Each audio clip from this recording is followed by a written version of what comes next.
ప్రతి దినము ప్రభు సన్నిధిలో పశ్చాత్తాపంతో కూడిన ప్రార్థన చేయాలి. ప్రభువా, తెలుసో తెలియకో ఈరోజు ఏ తప్పు చేశానో. సాధారణంగా తెలియకుండా ఏం తప్పులు చేయం, ఏది చేసినా తెలిసే చేస్తాం. మీరు మీ భార్యను కొట్టారనుకోండి, ఎదట్లో కొడతారా? లేదుగా, మెలకు ఉన్నప్పుడే కొడతారు. అమ్మ మీ కొట్టేది ఆడవాళ్ళు కొట్టేది వేరు, మగవాళ్ళు కొట్టేది వేరు. ఆడవాళ్ళేమో మగవాళ్ళేమో కొడతారు. మీరేం చేస్తారు? మీరు కొడతారా కొట్టరా? లేదండి, అస్సలు నేను మా ఆయన బంగారం అండి, అస్సలు నేను కొట్టనండి. దయచేసి గమనించండి, మగవాళ్ళు కొట్టేది వేరు, ఆడవాళ్ళు కొట్టేది వేరు.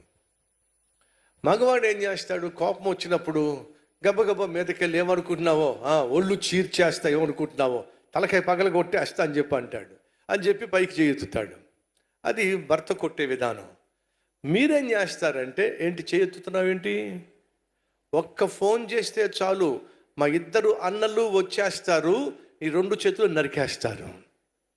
ఈ కొట్టుడు ఏమంటారంటే రెచ్చ కొట్టుడు అంటారు దీన్ని. ఇదే కొట్టుడు. వీరు కొడుతున్నారు. ఈ కొట్టేది ఏమిటి? రెచ్చగొట్టడం.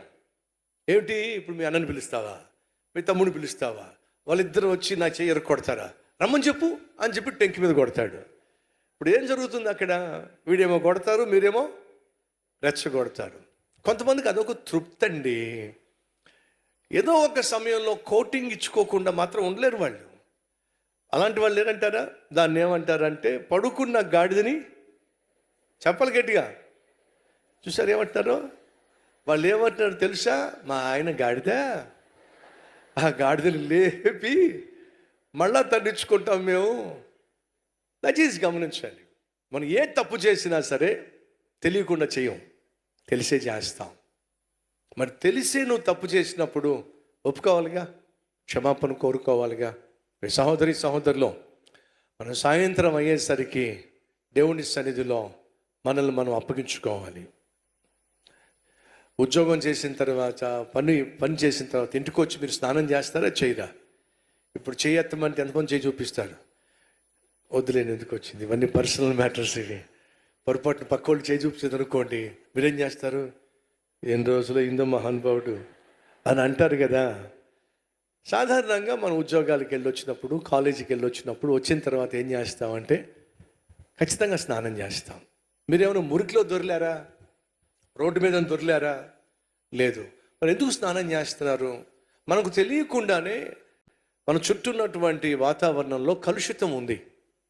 మీరు ఎంత చక్కని ఏసీ రూమ్లో ఉన్నా సాయంత్రం కూర్చొని మీ శరీరం ఇల్లు అనండి, ఏమొస్తుందో చెప్పండి. అక్కడ ఇల్లు అంటున్నారు అనుకోండి, స్లోగా ఒక ఉండ.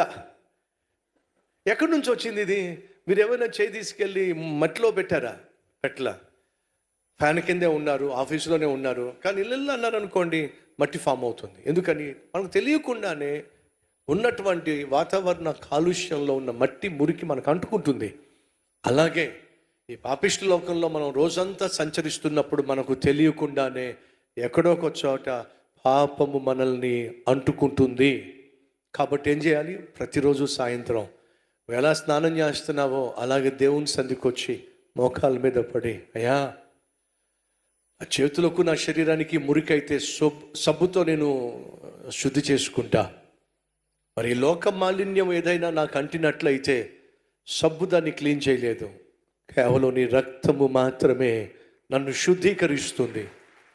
కాబట్టి నీ రక్తముతో నన్ను పరిశుద్ధపరచు ప్రభువా, అరికాలు మొదలుకొని నడినెత్తి వరకు నన్ను కడుగయ్యా అని ప్రార్థన చేసి ప్రభు రక్తంలో కడగబడి ప్రశాంతంగా పడుకోండి.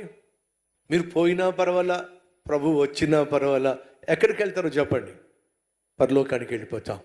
సంగమా, దాచిపెట్టకండి. అతిక్రమములు అసలు దాచిపెట్టకండి.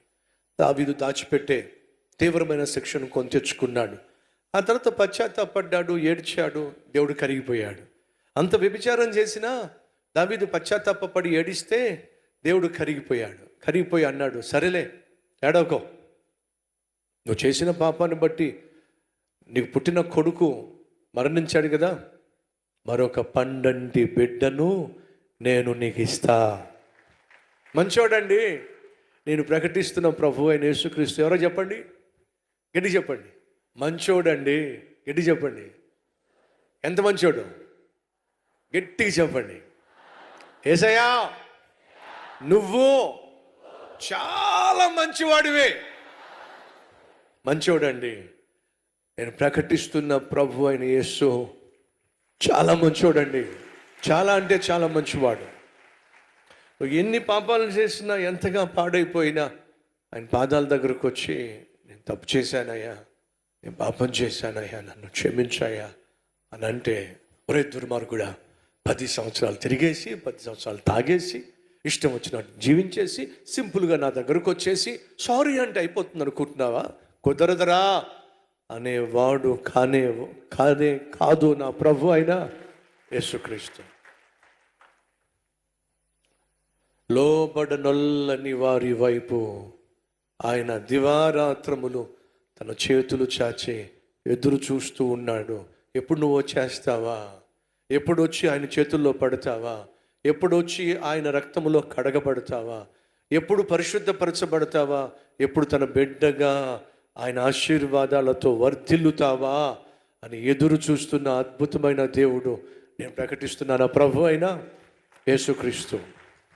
ఏ రోజు నువ్వు తప్పు చేసినా ఉన్న ఫలానా వచ్చేసేయి, ప్రభు దగ్గరకు వచ్చి క్షమాపణ కోరు, నా ప్రభు ఖచ్చితంగా క్షమించేస్తాడు. కారణం తెలుసా? నా యేసయ్య చెప్పండి ఏంటో చాలా మంచివాడు. నా యేసయ్య లాంటి వాడి లోకంలో మరొక్కడు లేనే లేడు. అది వాస్తవం.